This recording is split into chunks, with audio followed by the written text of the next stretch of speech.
Welcome back to clean news Rajasthan. चलिए देखते हैं राजस्थान की 15 फटाफट बड़ी खबरों को।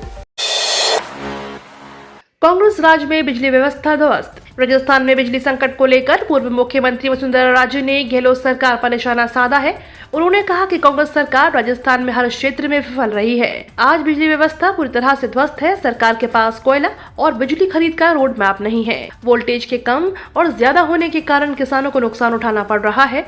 कांग्रेस सरकार राज्य को अराजकता और अंधकार में धकेल रही है।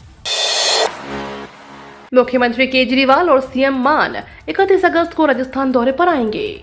दिल्ली के मुख्यमंत्री अरविंद केजरीवाल और पंजाब के सीएम भगवंत मान 31 अगस्त को राजस्थान दौरे पर रहेंगे। खबर है कि केजरीवाल वहां बड़ी घोषणाएं कर सकते हैं। इसके अलावा सरकार राजस्थान में बीजेपी और कांग्रेस को विकास और शिक्षा के मुद्दे पर भी घेरने की तैयारी कर रही है। जब से प्रदेश में अशोक गहलोत की सरकार बनी है, तब से सरकार ने 5000 करोड़ का कर्जा ले लिया है। इसके बावजूद जनता पानी, सड़क, बिजली से परेशान है। राजस्थान के 7 स्थानों पर बनाए जाएंगे पैनोरमा। गहलोत सरकार ने राजस्थान के 7 स्थानों पर पैनोरमा बनाए जाने के लिए 35 करोड़ रुपए की वित्तीय मंजूरी दी है। सीएम ने इस स्वीकृति के लिए अजमेर में पृथ्वीराज चौहान पैनोरमा, जैसलमेर के पोखरण में इंदिरा महाशक्ति भारत पैनोरमा और भारत के डीग में महाराजा सूरजमल पैनोरमा और जयपुर में स्वतंत्रता सेनानियों के पैनोरमा बनाए जाएंगे। यह पैनोरमा पीढ़ी के लिए प्रेरणा स्रोत साबित होंगे।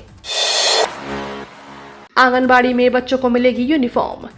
मुख्यमंत्री अशोक गहलोत ने आंगनवाड़ी केंद्रों में बच्चों के लिए बड़ी घोषणा की है। सीएम ने प्रदेश के आंगनवाड़ी केंद्रों में बच्चों के लिए यूनिफॉर्म खरीदने के लिए 125 करोड़ के अतिरिक्त प्रावधान की स्वीकृति दे दी है। अब आंगनवाड़ी केंद्रों में 3 से 6 साल की आयु के बच्चों को यूनिफॉर्म उपलब्ध हो सकेगी। इस संबंध में ई-बिड जारी कर क्रय प्रक्रिया शुरू की जा चुकी है। सुसाइड रोकने के लिए गहलोत सरकार ने मांगे सुझाव। कोटा में भर्ती स्टूडेंट के सुसाइड मामलों को लेकर गहलोत सरकार ने सुझाव मांगे हैं। आप ये सुझाव secretary@gmail.com पर ईमेल कर सकते हैं या कमेटी के office room number 22/6 main building, शासन सचिवालय, जयपुर में 2 सितंबर को 5 बजे तक भेज या सबमिट कर सकते हैं। सीएम गहलोत ने कोचिंग प्रबंधकों के साथ बैठक कर मामले को रिपोर्ट पेश करने का आदेश दिया है। जयपुर में बनाया जाएगा meeting incentive conference and exhibition centre. Jaipur में राष्ट्रीय और अंतर्राष्ट्रीय आयोजनों में मेजबानी के लिए meeting incentive conference and exhibition centre का निर्माण किया जाएगा। मुख्यमंत्री अशोक गहलोत ने इसके लिए 25 करोड़ रुपए की मंजूरी दे दी है। पर्यटन क्षेत्र में सिरमौर बनने की प्रतिबद्धता में यह निर्णय लिया गया है। इससे MICI टूरिज्म को गति मिलेगी। प्रदेश में कला और व्यापार पर्यटन को बढ़ावा देने में यह महत्वपूर्ण भूमिका निभाएगा। भारतीय सेना में 41,000 से अधिक पदों पर भर्तियां जल्द। भारतीय सेना में नौकरी करने का मन बना रहे युवाओं के लिए अच्छा मौका है। जो भी आर्मी, मिलिट्री, पैरामिलिट्री में नौकरी का इंतजार कर रहे हैं, उनके लिए सरकारी नौकरी पाने का सुनहरा अवसर है। मिलिट्री इंजीनियरिंग सर्विसेज में कुल 41,882 पदों के लिए भर्ती प्रक्रिया शुरू करने के लिए पूरी तरह से तैयार है। मीडिया रिपोर्ट्स के मुताबिक इन पदों पर भर्ती प्रक्रिया जल्द ही आधिकारिक वेबसाइट के जरिए शुरू की जाएगी। राजस्थान में अगले 8 दिन तक मौसम सुस्त। राजस्थान में बारिश का दौर थम गया है। मौसम विभाग के मुताबिक अब अगले 7 से 8 दिनों तक मौसम सुस्त रहेगा। कोई नया वेदर सिस्टम एक्टिव नहीं हो रहा है, जिसकी वजह से सितंबर के पहले सप्ताह तक तेज बारिश की संभावना नहीं है। हालांकि कुछ इलाकों में हल्की बारिश हो सकती है। 7 से 8 दिनों तक जयपुर, भरतपुर, कोटा, अजमेर, उदयपुर संभाग के जिलों में लगभग 32 से 35 डिग्री सेल्सियस के बीच रहेगा।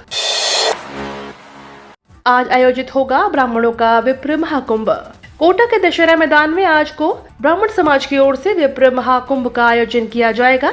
इसमें विप्र समाज अपनी विभिन्न मांगों को केंद्र और राज्य सरकार के समक्ष रखेगा। इस महाकुंभ में लगभग 2 लाख लोग शामिल हो सकते हैं। कार्यक्रम का शुभारंभ 11 वैदिक ब्राह्मणों द्वारा शंख ध्वनि और भगवान परशुराम की पूजा अर्चना के साथ किया जाएगा। राजस्थान में part time contractual hiring rule 2023 तैयार होंगे। राज्य सरकार प्रदेश में पार्ट टाइम कार्यरत मानदेय कर्मियों की सामाजिक सुरक्षा सुनिश्चित करने के लिए निरंतर महत्वपूर्ण लिया है। मुख्यमंत्री अशोक गहलोत ने Rajasthan part time contractual hiring rule 2023 के प्रारूप का अनुमोदन किया है। इन नियमों के अंतर्गत मानदेय कार्मिकों के लिए 2 से 3 लाख रुपए रिटायरमेंट सहायता पैकेज सुनिश्चित हो सकेगा।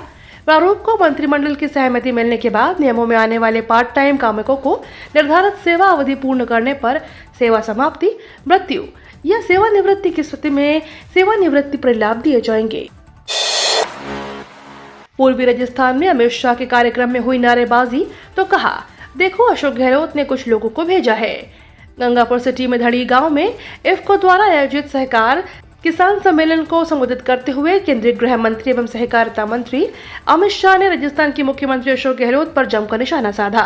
शाह के संबोधन के दौरान ARCP योजना को लेकर किसान सम्मेलन में मौजूद कुछ लोगों द्वारा नारेबाजी की गई, जिसे देखकर अमित शाह ने कहा कि मुख्यमंत्री अशोक गहलोत ने कुछ लोगों को भेजा है, उन्हें भी कुछ देर प्रोटेस्ट कर लेने दो।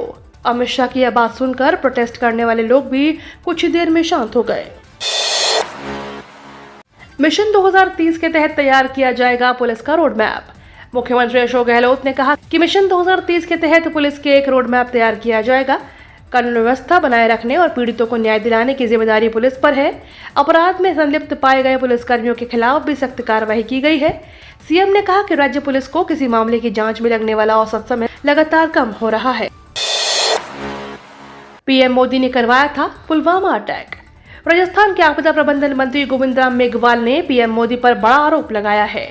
उन्होंने कहा कि 2019 में चुनाव जीतने के लिए पीएम मोदी ने पुलवामा अटैक करवाया था। जिस जगह पर कोई सुई तक नहीं जा सकती है, वहां पर 300 किलो RDX लेकर 10 दिन से ट्रक घूम रहा था। यह कैसे संभव है? जो बीजेपी के खिलाफ जाता है, इसके लिए यह ED और CBI पहुंच जाती है। शाह ने किसानों को फिर से मोदी सरकार बनाने का दिलाया संकल्प। केंद्रीय गृह मंत्री अमित शाह ने कल एक बार फिर से राजस्थान में चुनावी हुंकार भरी। नवगठित जिले गंगापुर सिटी में आयोजित सहकार किसान सम्मेलन में शाह ने किसानों से आगामी लोकसभा चुनाव में फिर से केंद्र में मोदी सरकार बनाने का संकल्प दिलाया। वहीं इससे पहले राजस्थान में 2023 के अंत में होने वाले विधानसभा चुनाव में गहलोत सरकार का तख्ता पलटकर बीजेपी की सरकार बनाने का आह्वान किया। शाह ने इस दौरान गहलोत सरकार पर गंभीर आरोप लगाए। सीएम गहलोत ने जन्म से लेकर मरण तक की योजनाएं दे दी। कोटा में कांग्रेस निर्वाचन कमेटी के सदस्य व मंत्री गोविंद राम मेघवाल ने कहा कि सीएम अशोक गहलोत ने जन्म से लेकर मरण तक की योजनाएं दे दी हैं। इससे आने वाले समय में जनता को काफी लाभ मिलेगा। कांग्रेस नेताओं को चाहे जेल में जाना पड़े, चाहे खून बहाना पड़े, चाहे अंदर जाना पड़े, मगर हम कहते हैं कि राहुल गांधी का जहां पसीना बहेगा, वहां कांग्रेस का कार्यकर्ता खून बहाने के लिए तैयार रहेगा। हम आजादी को जिंदा रखेंगे। ये तो थी राजस्थान की बड़ी खबरें। रोजाना सबसे पहले अपडेट पाने के लिए क्लीन न्यूज राजस्थान को अभी सब्सक्राइब करें।